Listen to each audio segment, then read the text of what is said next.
ఈనాడు చూస్తే నైపుణ్యానికి AI portal అన్నటువంటి వార్తని హైలైట్ చేశారు. యువత కోసం దేశంలోనే మొదటిసారిగా రూపకల్పన చేస్తున్న రాష్ట్ర ప్రభుత్వం సామర్థ్యాల అంచనా లోపాలు తెలుసుకునే అవకాశం, కంపెనీలు, ఖాళీలు, నిరుద్యోగుల సమాచారం అనుసంధానం, విశాఖలో జరగనున్న భాగస్వామ్య సదస్సుల ఆవిష్కరణ అంటూ రాష్ట్రంలో యువతకు నైపుణ్య శిక్షణ, ఉపాధి కల్పించేందుకు దేశంలోనే తొలిసారి ఆధునిక సాంకేతిక పరిజ్ఞానంతో రాష్ట్ర ప్రభుత్వం నైపుణ్యం పోర్టల్ అందుబాటులో తీసుకొస్తుంది. అభ్యర్థుల సామర్థ్యాలు అంచనా వేసేందుకు కృత్రిమ మేధతో ఇంటర్వ్యూని ప్రవేశపెడుతుంది.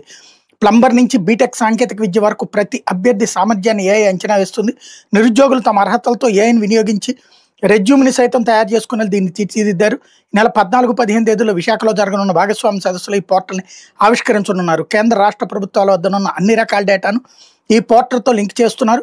కేంద్ర ప్రభుత్వ ఈ-శ్రమ్, ఆధార్, డిజిలాకర్, ఈపీఎఫ్, ఆదాయ పన్ను చెల్లింపుదారుల వివరాలను అనుసంధానం చేస్తున్నారు. అంటే వీటి ద్వారా ఎవరైనా ఇప్పటికే ఉద్యోగంలో ఉంటే ఆ వివరాలు తెలుస్తాయి.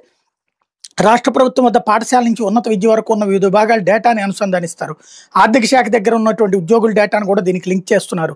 ఉద్యోగాల కల్పన సంస్థలు, నౌకరీ, విజన్ ఇండియా వంటి సంస్థలు, యూనిసెఫ్, ఇన్ఫోసిస్ వంటి అభ్యసన ప్లాట్ఫామ్లు ఈ పోర్టల్లో అందుబాటులో ఉంటాయి. వాటి వద్ద ఉండే ఖాళీల వివరాలు కూడా ఈ పోర్టల్లో తెలుస్తాయి అన్నటువంటి చాలా మంచి ఆలోచన, పర్ఫెక్ట్గా ప్లాన్ చేశారు.